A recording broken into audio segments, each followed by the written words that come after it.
अब लगता है भारतीय बोर्ड जो है गलत पेपर सेट कर दिया है।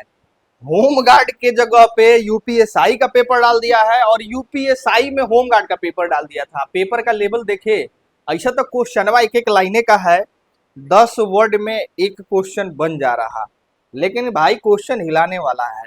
जो पेपर सेट हुआ है, पेपर में ऐसा कहीं नहीं कहा जा सकता है कि तुमने साइंस से क्वेश्चन नहीं पूछा है, हिस्ट्री से नहीं पूछा है, पॉलिटी से नहीं पूछा है, साइंस में भी फिजिक्स से नहीं पूछा है, बायोलॉजी से नहीं पूछा है, केमिस्ट्री से नहीं पूछा है।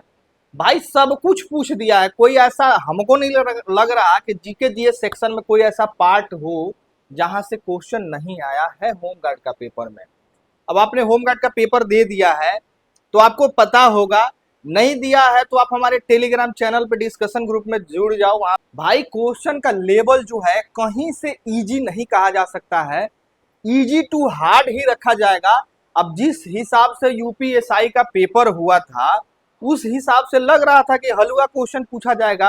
खैर लिखावट तो हलवा है, लिखावट जो क्वेश्चन का मैंने बताया ना कि 10 वर्ड में एक क्वेश्चन कंप्लीट हो जा रहा, तो लिखावट तो आसान है, लेकिन कुछ क्वेश्चन ऐसे हैं जो आपको घुमा सकते हैं।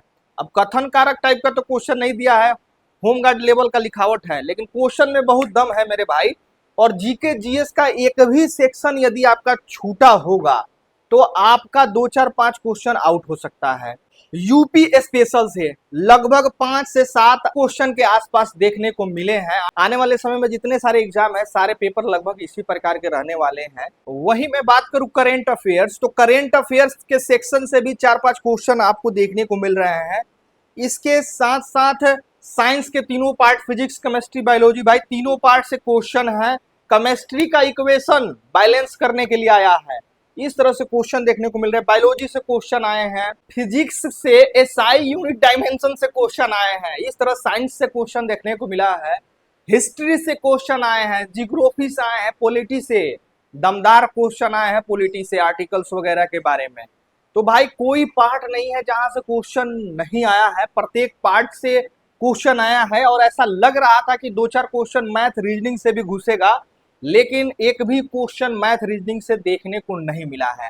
अब जिस प्रकार से आज पेपर हुआ है ऐसे ही पेपर आने वाले समय में भी देखने को मिलेगा।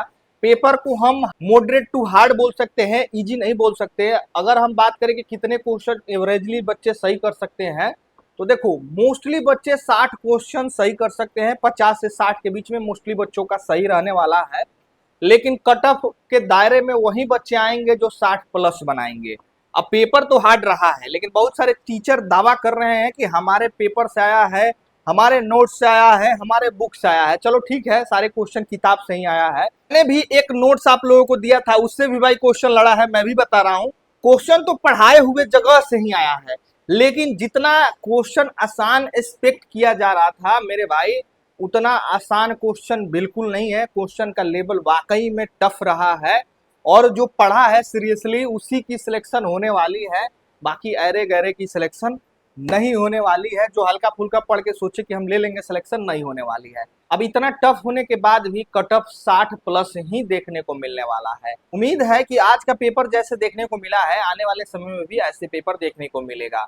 टेलीग्राम चैनल पे जुड़ जाना है, लिंक डिस्क्रिप्शन में है, वहां से आपको सारी अपडेट्स मिलती रहेगी। सभी आगामी समय में जिनका भी एग्जाम है सभी को ऑल द बेस्ट।